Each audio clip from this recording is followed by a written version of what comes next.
Welcome back to Sharpening Your Sword. I'm Pastor Mike. And I'm Mark. And it's good to be together again. together. Okay. And we are going to take a couple of different questions that are two totally different topics, but ones that go right along with our study of the Word and what we're doing. Our first question today is going to be a question that it's going to introduce a whole line of videos that we're going to put together, short little videos on our YouTube page regarding how to study the Bible. Now, we have done other passages or other podcasts where we've talked a little bit about this and what Bible version is the best or this, that, or the other. And we want to do some things where we'll talk about what is a concordance, what commentaries are good commentaries, and things like that. And so that's going to be coming up in the future, but this question will kind of be the kickoff into that. So, Mark, how did we get to this question, and what exactly is the question? Well, actually, this grew out of Bible reading that my wife and I were doing. We were reading through the book of Isaiah, and we came to a verse that I know that I struggled with when the first 2, 5, 20 times I read it, and I know some other people have too. And it's from this prophecy concerning kingdom cities around the nation of Israel. Why don't you read it for us here? It's Isaiah 14. Yeah, and again, understanding that we're taking one little piece out of a chapter, but we're doing that on purpose because that happens. People take a passage like this out of here and develop an entire doctrine out of it or an entire theology out of it, and that's not okay. And so here's the passage. How you have fallen from heaven, morning star, son of the dawn. You've been cast down to the earth, you who once laid low the nations. You said in your heart, I will ascend to the heavens, I will raise my throne above the stars of God. I will sit enthroned on the mount of the assembly, on the utmost heights of Mount Zaphon. I will ascend above the tops of clouds, I will make myself like the Most High. But you are brought down to the realm of the dead, to the depths of the pit. And that's that's out of Isaiah chapter 14, verses 12 through 14. And how is that passage usually interpreted? Well, it has these phrases, the morning star, the son of the dawn, I think it is. And in the Latin Vulgate, which was the version of the Bible that was used by the Roman Catholic Church for many, many years, that term was interpreted as Lucifer. Right. So for many people, then it became, these verses are talking about Satan. All right.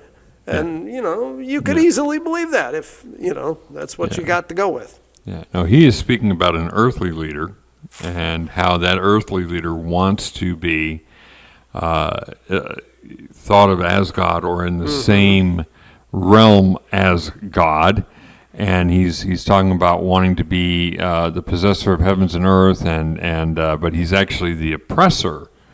And he wants to make himself like the Most High, sit upon the throne in the heavens, but in the end, God, in his authority, is going to cast him down, not only to the earth, but to the pit, Sheol, to hell. Yeah. And so we see that it's not necessarily referring specifically to Satan's fall from heaven, and yet we tend to take it that way when we take it out of context. Yes. So it lends the question of how do we then read the Bible and not make that mistake, because we could sit here and do a really long podcast on all these different passages. Oh, it would be. You'd be asleep in the next 5 minutes if we went through and did this with every single passage like this. the better thing to do is to say, how do we study the Bible properly? What are some things that we can do? What are some passages that we need to be aware of that we can do that with? Now you shared with me a very interesting illustration that I think would be very good to share. Oh, and maybe that's why we have a bowl of fruit here. Ah, yes. I thought the maybe old you were bowl of getting fruit. hungry. Yeah. Well, I used to teach reading, and this was an illustration, an analogy that worked really well with that, because the Bible is made of different kinds of literature. It isn't just, one person sat down and wrote the whole thing and it all, is one cohesive unit. No, it's different kinds of literature that are linked together, and sometimes they're out of chronological order, and sometimes, you have the grouping in one kind of literature over here, and we're reading. And that's one of the first things people need to understand when studying is, it's not like a history book. When you're in high school history and you open it up, typically that book is going to go chronologically through whatever section of history it's focusing on. And that, if you read about the American Revolution, well, that came before the French Revolution and so on, and you're gonna get that sense. But with the Bible, it's not assembled that way. No. And so because that's not its purpose. Right. Like my wife and I are doing the read through the Bible in a year thing, and we have it on a Bible app which reads to us most nights when the internet's working, and it'll do an Old Testament and a New Testament, but it doesn't tell you that it's switching from the Old Testament to New Testament, so you can get whiplash going from one kind of Old Testament literature to a Pauline epistle. When did Isaiah know Paul? How did that work out? I didn't know Isaiah was in Damascus. I don't know. Okay, but here's how the illustration goes. The Bible is made of different kinds of literature. Now, some of that literature is like a grape. I think especially of the Psalms and Proverbs. Proverbs especially. I mean, you can open up Proverbs and read a single verse, like a gentle answer turns away wrath. One of my favorites. That's a good one. You can chew on that one for a while. Just enjoy that. I hope we don't have to do a second take, because we're going to be out of grape. I hope we don't do a spit take. Okay, so there's that, and there are parts of the Pauline epistles that you can take a single verse out of, not many, but a few, and that it's good for, those are power verses, we like to say. But then there are other parts of the Bible, I think especially of the books of history of the Bible, to a large extent the Gospels too. I'm not going to do this because this would take forever and we'd have food everywhere, where you just start chewing into it and you eat the whole thing, okay? If you're reading the book of Exodus, it's a good idea. Start at the beginning of the book of Exodus, read all the way through it, okay? Don't, leave it, set it aside for 2 weeks and then come back, or you'll lose the thread and your apple will go brown. All right. There are other parts of the Bible, like let's say this banana here, that may take a little bit of work to get into, but then once you're in them, you go through them. I think a number of the Pauline epistles fall into this category of it helps to know who it's written to, what the sin was, what the context was of the church that he's writing to, because that'll help you to understand why he's saying the things he says. Corinthians is a great example of that, where what was going on in Corinth. Yeah, there's a verse in Galatians 5:12 where it says, "I wish they would go ahead and emasculate themselves." Okay. That one, you want to understand why he would say such a thing to get that. And an orange is a lot the same way. These are books where it may take a little bit of work. You don't just bite into them like you would an apple. You want to do some preparation work, but then once you get into them, you get the good part. Now, then we come to the books of prophecy, especially. Revelation is also this way, I believe. Oh, yeah. This is a pomegranate. I don't know if you've all eaten a pomegranate before. They're really good, but my goodness, are they a lot of work. You have to peel off the outer part, and then you have to pull out all these little pulpy pieces and eat those. You can't just bite into it or you'll have a mess. All right? So it takes work. And that's what we're talking about with the Bible here, is if you're going to read it, you have to understand the type of literature you're talking about and how you read that type of literature. One of the main questions I think you ask because we don't want, when we were preparing for this podcast, one of the comments one of the things that we both said was, we don't want the listener to walk away from this and think, well, reading the Bible is just too hard. If I got to do all that, I don't want to do that. No, that's not the case, because getting these answers and doing these things and all of that, first of all, it's worth it. Second of all, like the pomegranate, it's worth it if you do the work. It tastes great, and it is well worth it. But it's also not that difficult to get this information and to do that. And that's why we want to continue to help you with that. But one of the first questions that you need to ask is things like, when was this book written? And most study Bibles that you find are at the beginning of a book going to give you the key things you need to know. With Isaiah, when did he live? The author. Yeah. Who was Isaiah? Where did he, what was going on at that time? And what were the circumstances surrounding his reign and what he was doing and what all was happening. And so who were the people that he was writing to? You talked about that with the Pauline epistles. And so most of that is at the very beginning. And then getting into the deeper verses, again, many study Bibles have at least an idea behind that in the study notes. But then we're going to give you some good tools as we continue to put these videos together to help you out with that. So you have some other great questions or some ideas with study. Well, basically, there are some simple steps to helping you be effective in reading the Bible. And the first one is the Bible you're reading. Yes. We recommend a good translation, not necessarily a paraphrase, but a good translation that is readable by you. A good example is that there's the NIV, and then there's one called the NIV Reader's Version, which is if you don't have the vocabulary that's required for the NIV Readers simplifies some of the words. Or you can, if you got time, you can get the Amplified, which when you come to a word like iniquity, will give you like 4 different words that mean the same thing. Where do I plug that in at, though? The Amplified. The dial goes all the way to 11. To 11, there you go. That's right. No. No, I'm not going to do that. Yeah. But, we here at the church, we normally use the NIV. The New Living Translation is a good one. I use the English Standard Version a lot at home.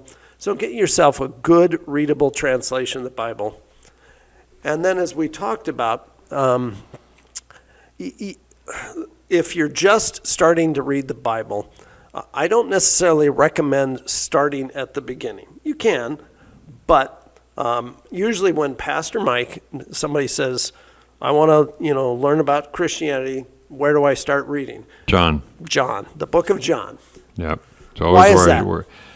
So, it's a long answer, but I'll try to give you the short and sweet answer to that. First of all, John it's so wonderful.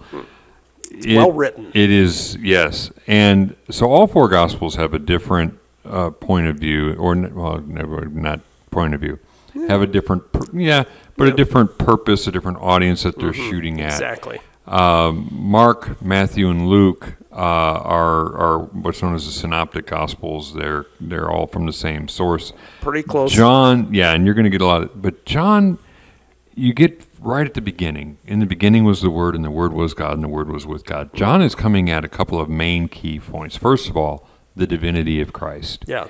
You're going to get that in there. He is going to point you to the fact that Jesus is God. From the beginning, he was the there. first 14 verses Are all of about John 1 give you a lot of what you need to know about Jesus. And then one of the things for me that I think so many, especially if they've not read the Bible or they're really not familiar with a relationship with God, John is excellent at helping you understand a God who loves you, who not only loves you, but comes seeking after you. We talked about that Sunday with John 4, and the conversations. I love, when I counsel someone through the book of John, I always tell them, find the conversations in John and listen to the conversations. Yeah. Listen to what Jesus is saying. The conversation with Nicodemus, where we get the verse that we memorize, John 3:16, for God so loved the world that he gave his one and only Son, that whoever believes in him will not perish but have everlasting life. And I think I just mixed up a few translations there.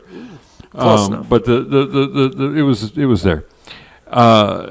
You listen to that conversation and what's being said, and you hear what Jesus is saying. The conversations are so powerful, and then the grace that you get out of it. So John is great as a foundation builder. Yeah. In your relationship Yeah. with God.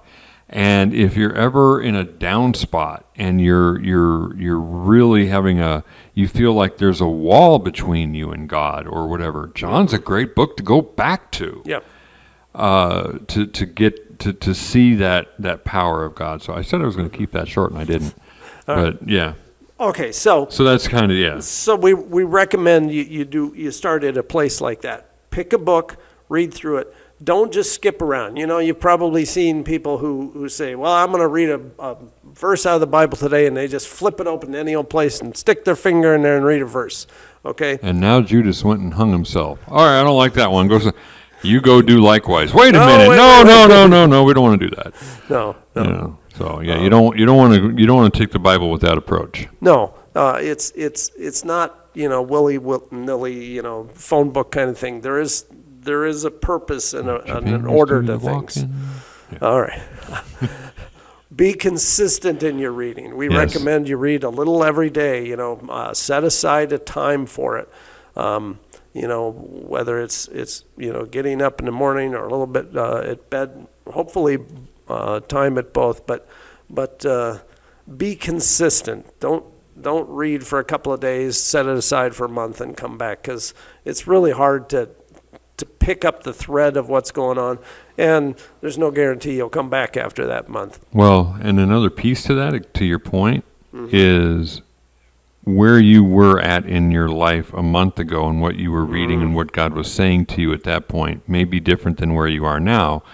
And it's important that way, that you're praying where you're at. And God is going to speak to you. That's the power of the living word, is that it speaks to us in the moment where we are. And so very important to stay on track with it. Yeah, and you used the word there, power. There is power in reading Scripture. We aren't just doing this to gain knowledge. It's not like reading a history book. We believe that there is power that comes into our life from reading the Scriptures. Right. So, and then you had another one? Write things down. My wife is wonderful at this. She keeps a notebook with her, and she writes things down. So observations. If you have a question or something you don't understand, write that down in your little notepad so that you can ask somebody about later. And as you read the Bible, read it for, the content, not just eyes sliding over it. Ask yourself important questions. What does this verse, what does this passage teach me about God? Maybe what does it teach me about God's people or the people of the world? There's other questions, but you really want to focus in on what does it teach me about God, and then try to ask yourself some important application questions. Don't make these first, but later on, about how should I live my life after reading this passage? What am I needing to change? what is God wanting to do in my life, and maybe what I'm doing that's blocking that. So, and then the final part of that is, don't be afraid to ask for help. Don't sit there and go, oh, I'm supposed to know this. I'm supposed to understand this. If you need help, ask for help, whether it's from your pastor or whether it's from a commentary, and we're going to get into more of that. To those, later on, But yeah, absolutely, asking for help. Mm-hmm. So, because it's very important to do that, and one final thing on this, that you're going to the whole idea of sharpening your sword, is keeping in mind that the Bible is your sword. Mm-hmm. And you talked about early on, we talked about finding the version that fits you. You like to read the ESV, I like NIV. I also will use the New Revised Standard. It's a great authentic text, very good there. But the main thing is to find the one that, I use the analogy of the knights from the Middle Ages, that their sword and their shield was everything, but they would, the hilt of the sword and everything was fit specifically to their hand. Mm-hmm.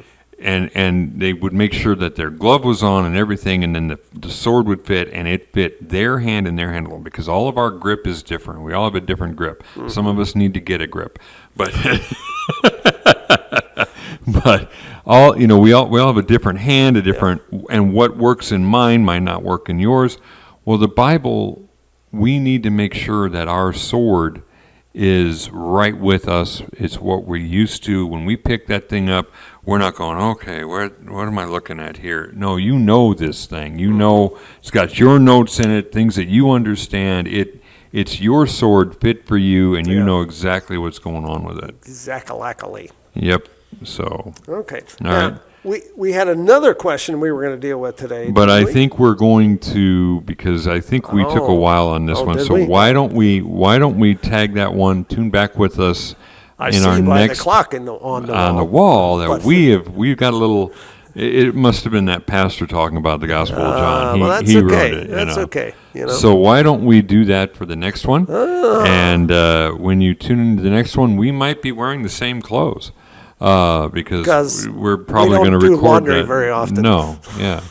So anyway, we as always hope that not only do you study the Bible and read it, but like we've said, that you know the author, that you know him personally, you have a relationship with him, and that you know how much he desperately loves you.